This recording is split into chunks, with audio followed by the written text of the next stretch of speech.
Dovoľte by som vás privítal na našej predsezónnej tlačovej konferencii pred štartom nového ročníka Monaco BDO ligy. Na dnešnej tlačovej konferencii vítam hlavného trénera Meška Mariana Zimena, generálneho manažéra Mareka Šimáčka a nášho kapitána Patrika Mráza. Na úvod poprosím o úvodné slovo pána manažéra. Nech sa páči. Tak vítam vás pred sezónou v novom ročníku. V podstate odkedy sa skončila tá predchádzajúca sezóna, neubehlo toho času tak veľa, tá letná prestávka je kratšia.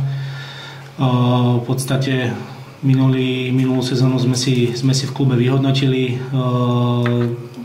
ako pomerne úspešnú. Škoda toho záverečného umiestnenia, ktoré nám ušlo tak nejako oskore, lebo mali sme cieľ skončiť do 5. miesta. Bohužiaľ obsadili sme 6. miesto, ale celkovo bola s tou sezónou spokojnosť, takže si myslím, že máme na čo nadväzovať.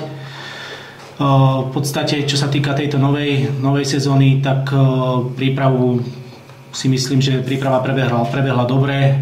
To už potom zhodnotí samotný pán tréner, výsledky a jej priebeh. Čo sa týka zloženia mužstva alebo tímu na novú sezónu, tak realizačný tím ostal a bude pracovať v nezmenenom zložení, tak ako tomu bolo aj minulú sezónu.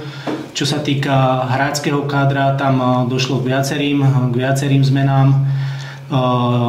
Odišli z klubu hráči Šimon Bičuda, ktorému skončilo hosťovanie v Púchove, ale prestúpil do Brna.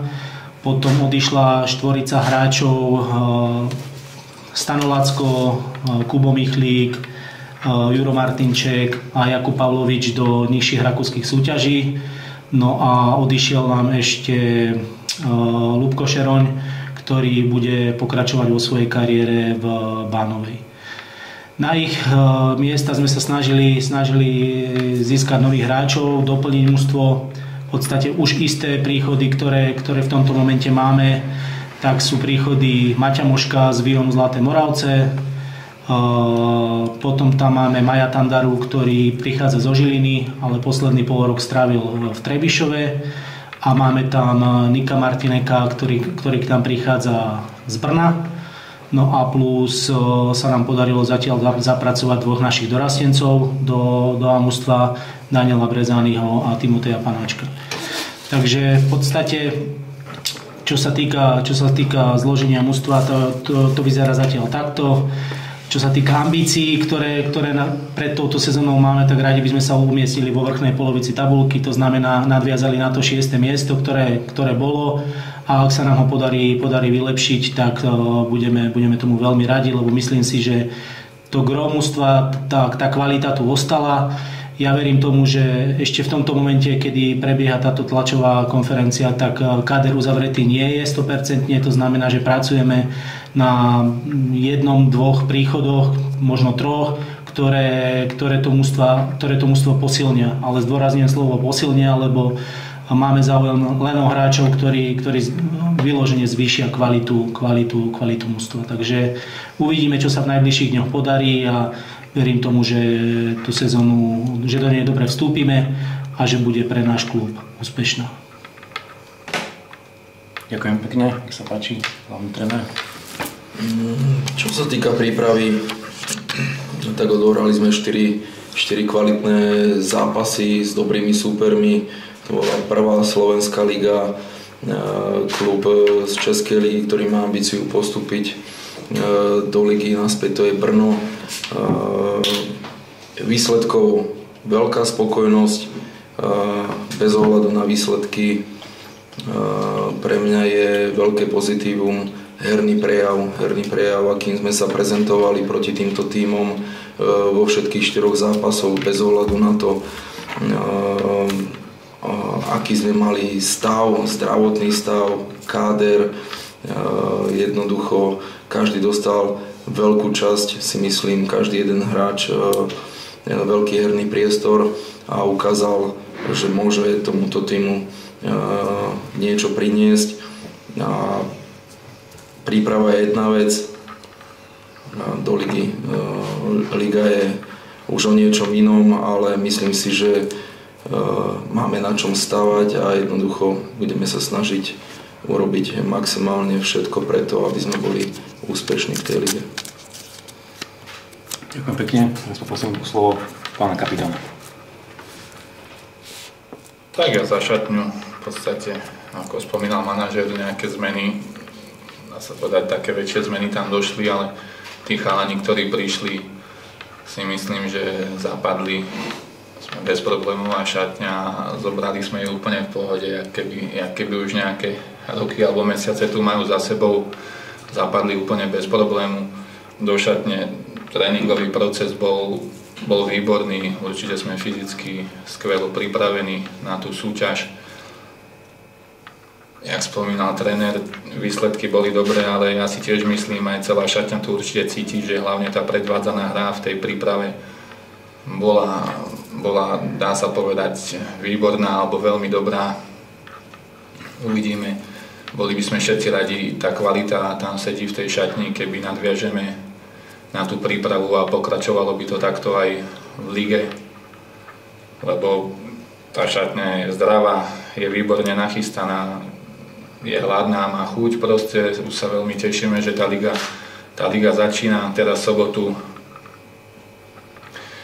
Takže uvidíme, ako vždy hovorím, tu pri stole si môžeme hovoriť, ale liga nám ukáže, príprava nám ukázala, že sme nachystaní dobre, že máme herný prejav. Dá sa povedať, čo ja som tu každý rok nejaký stupňujúci, vyzeralo to naozaj dobre. Ale uvidíme, no. Ja som tu 6. sezónu, minulý rok sme skončili 6. Ja v tej šatni tú kvalitu vidím, tak bol by som rád, keby sa o ten kročík vždy posúvame dopredu a zase keby to bolo to postavenie v tej tabulke lepšie ako tá 6. priečka, ale to nám ukáže samotná liga. Určite by som chcel zažiť Puchove, aby sa hralo o špicu. Uvidíme, či to, myslím si, že reálne to je. Liga sa nám zúžila, takže uvidíme. Chalani sú nachystaní po fyzickej stránke veľmi dobre. Hlavy máme nastavené. Určite tiež fajn, takže uvidíme. Prinesie to tá samá liga, ale čo sa týka tréningového procesu a prípravy, tak to dopadlo si myslím skvele. Samozrejme nejaké zranenia, to k tomu patrí, k tomu futbalu, to už neovplyvníme. Ale veľmi sa tešíme na sobotu, na prvý zápas a dúfam, že ho zvládneme, lebo nehrám futbal prvý rok a viem, že ten začiatok je vždy dôležitý pre tú úspešnosť tej sezóny. Takže sme nastavení, takže ideme aj sobotu vyhrať a dúfam, že aj tie ďalšie zápasy budeme predvádzať hlavne dobrú hru, ale dúfam, že budeme zbierať aj čo najviac bodov s dobrou hrou, to by bolo skvelé.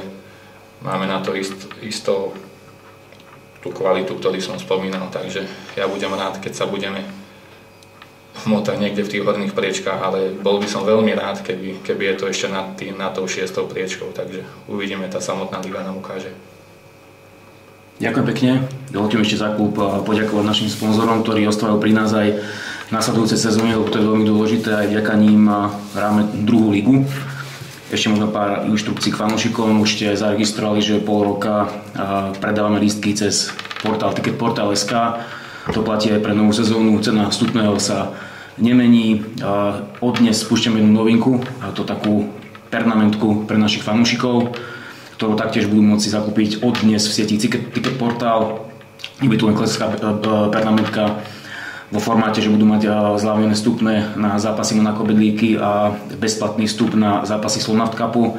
Ale prvýkrát sme v histórii nášho klubu zapojili našich partnerov a chceme tých fanúšikov spraviť z nich takú komunitu, aby to nebolo len o tom futbale, ale napríklad keď si zakúpia tú pernamentku, získajú rôzne benefity, zľavy napríklad na tovar alebo nášho sponzora Tescom a po celom Slovensku.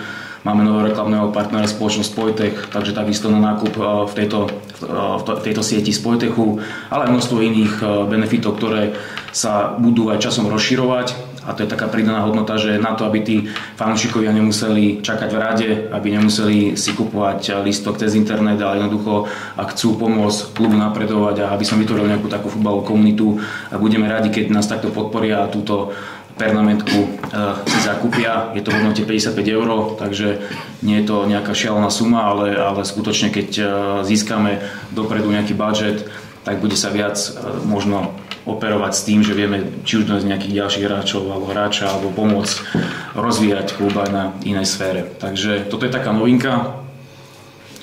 Samozrejme sme radi, že vyžrebovanie vyšlo tak, že je to hneď šláger Monacobet ligy a tento zápas bude vysielať Slovenská športová televízia Eurošport, ale dúfam, že počasie je pekné, tak ľudia nezostanú doma, ale prídu na to prvé kolo, lebo skutočne ja si pamätám tie zápasy s Považskou Bystricou, kde sme spravili rekord návštevnosti, či už Považskej alebo Púchovej Monacobet ligy, je to úplne inakšie, keď príde na ten štadión 1000 ľudí a burcujú svoje mužstvo a určite to pomáha tomu futbalu aj tej druhej lige a preto budem rád, keď skutočne si ten puchovský fanúšik cestu na ten puchovský štadión nájde a že skutočne si užijeme ďalší ročník a aj príchodom generálneho partnera Monacobet ligy tá úroveň každoročne stúpa a my veríme, že to priláka proste tí ľudí na štadión. Bez tých ľudí sa ten futbal nehrá, hrá sa to pre nich. Takže toľko to za nás na úvod a pokiaľ sú nejaké vaše otázky, nech sa páči.